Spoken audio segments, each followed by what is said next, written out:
It was a glorious summer day on the island of Sodor. Toby was collecting milk from the dairy. James was pulling passengers to Brendam Dock. And Thomas was taking some workmen to work. They were building a new station. Every day, Thomas had to take the workmen there and bring them home again. "I can't wait for the grand opening," he told Annie and Clarabelle excitedly. "There's going to be flags and a big band." On the way to the new station, there was a difficult bend in the track. Thomas didn't like it at all. He was worried about the bend. But his good friends Annie and Clarabelle were there to help him.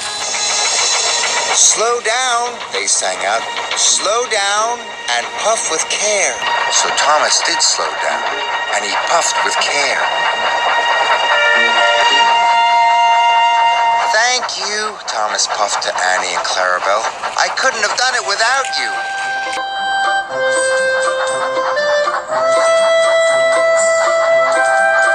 Thomas arrived safely at the station. Sir Topham Hatt was waiting for him. "Today, Annie and Clarabelle are to go for their refit," he told Thomas. "You must take them to the workshop straight away." "But how will I take the workmen home?" asked Thomas. "You can use ordinary coaches instead," said Sir Topham Hatt. "Yes, sir," said Thomas, and he puffed away to the workshop.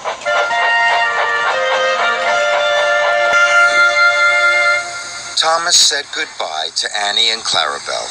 He was sad. "I don't know how I'll manage the difficult bend without you," he told his friends. The next day, Thomas puffed to the coach yard. He was still thinking about the difficult bend. Thomas went too fast and gave the coaches a mighty biff. The coaches rolled along the line and bumped into James. "Watch what you're doing!" James snorted. "Sorry," Thomas puffed. Thomas was missing Annie and Clarabelle. He would never have biffed into them. Soon Thomas was on his way to pick up the workers at the new station. Difficult bend," he puffed nervously. The difficult bend came nearer and nearer. Thomas was supposed to slow down, but he wanted to get past the bend quickly. So Thomas went faster and faster. The coaches rattled and shook. Soon be over, Thomas said to himself. And soon it was. Luckily, no one was hurt. But Thomas felt sadder than ever. Harvey arrived to help clear up the mess. Harvey didn't like seeing Thomas so unhappy. "I can't go around the difficult bend," Thomas wheezed sadly. "I'm not a useful engine without Annie and Clarabelle." "You are a really useful engine," said Harvey, "and a jolly good friend." And he puffed away.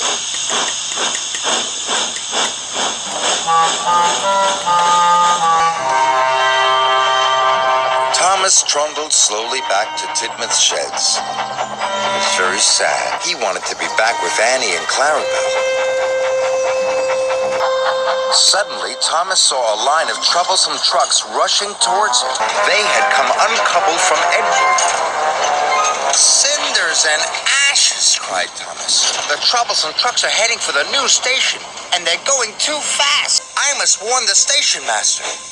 So he raced after them. The troublesome trucks clattered along the track. Thomas was determined to save the new station, so he dashed after the runaway trucks. Thomas went faster and faster. He raced past the troublesome trucks, but he was nearly at the difficult bend.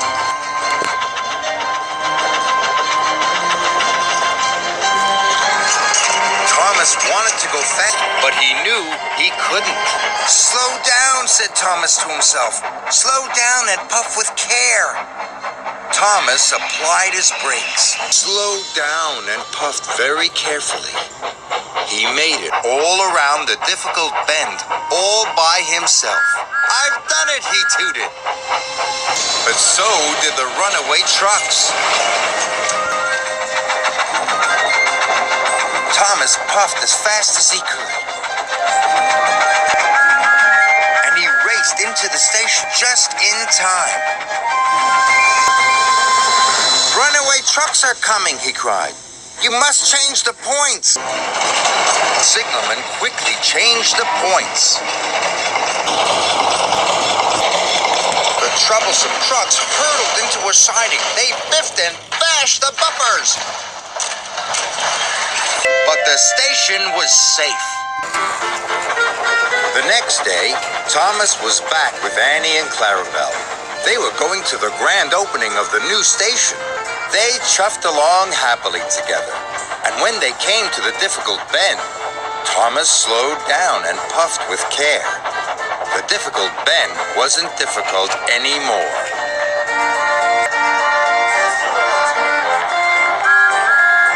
The grand opening was a great success, and the new station looked wonderful. Sir Topham Hatt came to see Thomas. "You have saved my new station," he said. "You are a very brave and useful engine." "Thank you, sir," said Thomas. He was so proud it made his firebox glow.